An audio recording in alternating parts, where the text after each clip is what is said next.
Hello అండి, welcome to Srimayi home foods. ఈరోజు healthy వేలో పొటాటో చిప్స్ ఎలా తయారు చేయాలో నేర్చుకుందాము.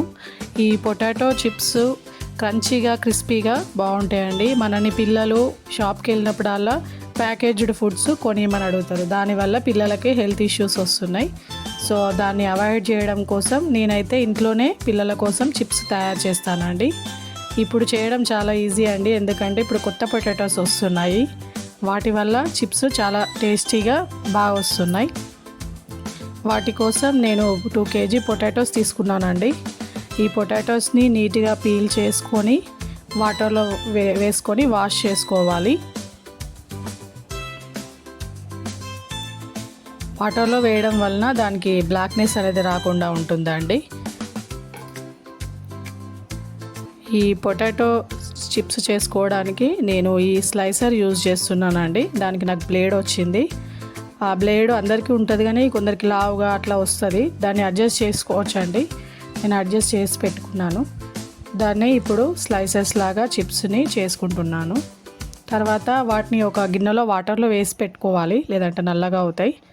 ఒక దానిలో ఉప్పు వేసి చల్లటి నీళ్ళు, ఫ్రిడ్జ్లో పెట్టిన వాటర్ యూజ్ చేస్తున్నానండి. అలా యూజ్ చేయడం వలన చిప్స్ బ్లాక్గా కాకుండా ఉంటాయి. తర్వాత వాటిని స్టెయినర్లోకి తీసుకుంటున్నాను. అంతా ఒకటేసారి తీయనండి, కొన్ని వేస్తాను, ఎందుకంటే చాలా చేశాను కదా నేను. తర్వాత ఇంకో సైడ్ స్టవ్ ఆన్ చేసుకొని ఆయిల్ పెట్టుకున్నానండి. ఇప్పుడు ఆయిల్ హీట్ ఎక్కిందండి. దానిలో అన్నీ ఒక్కొక్కటి చిప్స్ వేసుకొని ఆయిల్లో ఫ్రై చేసుకుంటాను. ఈ చల్లటి నీళ్ళలో వేయడం వలన మనకి చిప్స్ కలర్ చేంజ్ అవ్వకుండా ఉంటాయి, బయట కొన్న చిప్స్ లాగానే వస్తాయండి. సో వీటిని ఆయిల్లో ఫ్రై చేసుకున్నానండి. మంచిగా ఆయిల్లో ఫ్రై అయిపోయినాయి. ఆల్రెడీ మనం కొంచెం సాల్ట్ వేసాం కదా అండి, మళ్ళీ లైట్గా సాల్ట్ వేసుకుంటే సరిపోతుంది. నేను ఒక దానిలో కారం వేసుకుంటున్నాను, ఇంకొక దానిలో ఓన్లీ సాల్ట్ వేసుకుంటున్నాను. నాకు 2 టైప్స్ పిల్లలు ఉన్నారండి. ఒకరు కారం తింటారు, ఇంకొకరు కారం తినరు. అందుకే ఇద్దరి కోసం సపరేట్గా చేస్తున్నాను. ఒకసారి ఇలా చేసేసుకుంటే అంతా కలిసిపోతుంది. ఎంతో క్రిస్పీ అండ్ హెల్దీ వేలో పొటాటో చిప్స్ రెడీ అయ్యాయండి. Thank you.